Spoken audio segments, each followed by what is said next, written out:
আসসালামু আলাইকুম সবাইকে, welcome to my new Eid vlog. তো ঈদের দিন আমি সকাল সকাল ঘুম থেকে উঠে গিয়েছিলাম। উঠে আমি ঈদের দিন যে কাজটা করি সেটা হচ্ছে আমি আমার হাতের মেহেদিটা কেমন রং এসেছে সেটা চেক করি, আর বরাবরের মতো তাই করছিলাম আমি। তারপরে সবাইকে ফ্রেশ ট্রেশ করে মসজিদে পাঠিয়ে দিয়েছিলাম। ওই ক্লিপটা আমি এখানে অ্যাড করতে পারিনি কারণ ওরা কমফোর্টেবল ফিল করছিল না, দ্যাটস ওয়াই। তো সবাইকে নর্মালি দিয়েছিলাম খেজুর, বাট আমার খেজুরটা আমি এভাবে করে প্রিপেয়ার করে নিচ্ছিলাম। সাদা তিল আর হচ্ছে কালো জিরা, সব আমি 3টা খেজুর খেয়েছি। ওই 3টা খেজুর এভাবে করে প্রিপেয়ার করে নিয়েছিলাম। তো বারান্দায় চলে আসলাম, এগুলা নিয়ে খাচ্ছিলাম আর বাইরের ভিউ এনজয় করছিলাম। স্বাভাবিকভাবে সকালের ভিউটা খুব ভালো লাগে আমার বারান্দা থেকে। আর একটু ভয়ও কাজ করছিল, জানি না এটা সবার হয় কিনা, বাট আমার ঈদের দিন কোনো কিছু মুখে দিতে ভয় লাগে। মনে হয় যেন আল্লাহ রোজা রাখলাম, আল্লাহ রোজা ভেঙে যাবে না, তো ঠিক এই ভয়টাই পাচ্ছিলাম এটা খাওয়ার সময়। এরপরে তো মসজিদ থেকে সবাই আসার পর সকালে নাস্তা খেয়ে সবাই মিলে এমন এক লম্বা ঘুম দিছিলাম।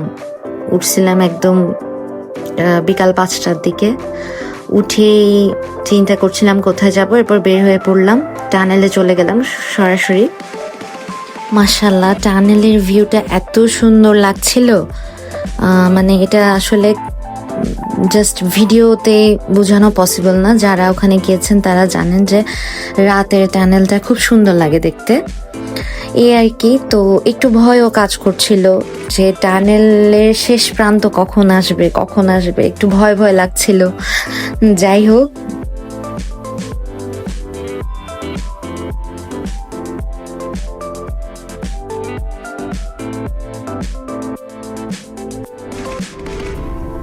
মানে মনে হচ্ছিল যেন টানেলটা আজকে শেষই হবে না। মিডল একটু আসলেই ভয় কাজ করছিল অনেক।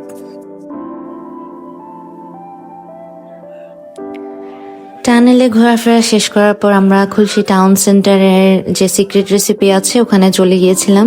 তো সিক্রেট রেসিপির আইটেমগুলো আমার খুব পছন্দ। এরপর চলে গেলাম জিসি মোড়। আসলে কোনো প্ল্যান করে বের হয়েছিলাম না, তো ওই জন্য বুঝতে পারছিলাম না কোথায় যাব।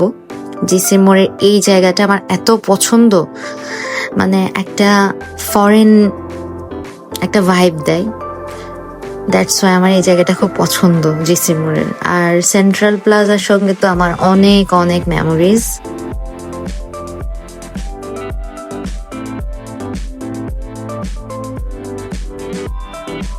ভেবেছিলাম অত ভিড় টির হবে না, সন্ধ্যার পরে বের হচ্ছি, মাশাল্লাহ ভালোই ভিড় ছিল সেদিন।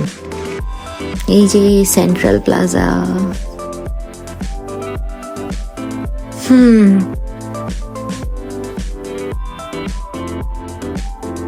এরপর হচ্ছে আমার সবচেয়ে বেশি স্মৃতি জড়ানো আমার স্কুল, বাংলাদেশ মহিলা সমিতি বালিকা উচ্চ বিদ্যালয় ও কলেজ, যেখানে আমি আমার জীবনের 12টা বছর কাটিয়েছি।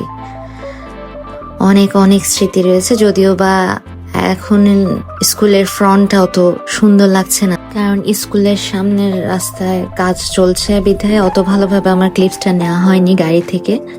এই যে আমার স্কুল ফ্রন্ট গেট এটা। এরপর চলে গেলাম একটা ফুড কোর্টে। তো হুটহাটি যেহেতু ডিসিশন হচ্ছিল, ফুড কোর্টটা খুবই সুন্দর ছিল আর এত মানুষজন ছিল, আমি আসলে বিলিভই করতে পারি নাই যে ঈদের সময় ফুড কোর্টে মানুষজন যায় বা যাবে। আসলে আমার প্রিয় মানুষ আমার কাছে নেই বিধায় এবার আমি তেমন কোনো আয়োজন করিনি, রান্না বান্নার খুব কম আয়োজন করেছি। জাস্ট সকালের নাস্তাটা আর দুপুরের খাওয়াটা করেছিলাম। আর আমার সামি বাবুর যেহেতু জন্মদিন ছিল, সেজন্য প্রথম দিন ওকে এখানে ট্রিট দেই, মানে ঈদের দিন আর কি। আর 22 মার্চ ওদের 3 ভাইয়ের জন্য 3 ভাইয়ের পছন্দের খাওয়া রান্না করেছিলাম।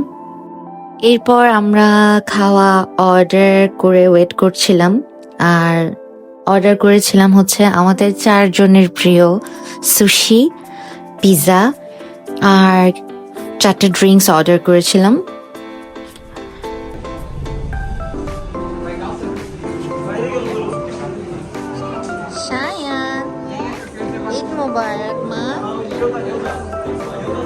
এরপর একটু ঢং করছিলাম, কারণ ফেসে একটা গ্লো দিচ্ছিল। ঢং করতে করতে আমাদের অর্ডার করা খাওয়াগুলা চলে এসছে।